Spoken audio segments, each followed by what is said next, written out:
中學文憑試中文科開考，閱讀卷2篇白話文分別取材自兩岸作家嘅作品，有考生認為考題有難度。近49000名考生應考中文科筆試，今屆繼續淨係得閱讀卷同寫作卷，其中閱讀卷甲部問答題目考咗3篇指定範文。乙部嘅課外篇章文言文選用司馬光《資治通鑑摘錄》，以及後世學者王若虛對唐代安史之亂嘅評價。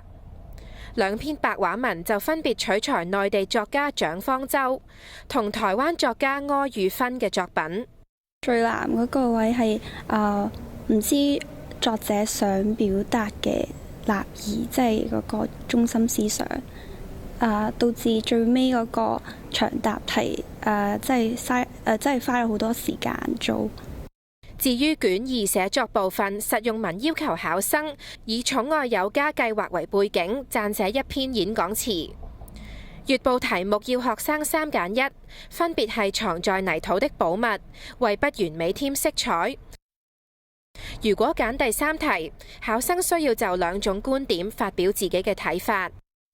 實用文佢可以背嗰個框架，所以亦都係比較容易去寫咁樣咯，所以亦都唔會咁難失分咁樣咯。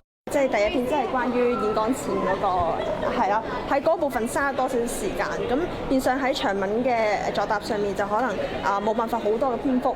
我自己係寫關於胎記嘅，關於一啲缺陷嘅部分啦，咁但係即係去擁抱自己嘅不完美。3題都好有發揮空間。咁就真係關鍵就在於學生能唔能夠喺限時入邊啦，就可以有一啲好嘅立意，咁變咗就會高分啲咯。正如第1題咁樣，泥土中的寶物，其實大家都明白佢唔係咁實在，就淨係講一件物品咁簡單啦。咁如果能夠發揮到啲想像去講解到去寫呢條題目呢，咁應該就會好一啲咯。另一個核心科目英文科會喺星期4開考，有超過51000人報考，比舊年多大概3700人。無線電視記者魯卓敏報導。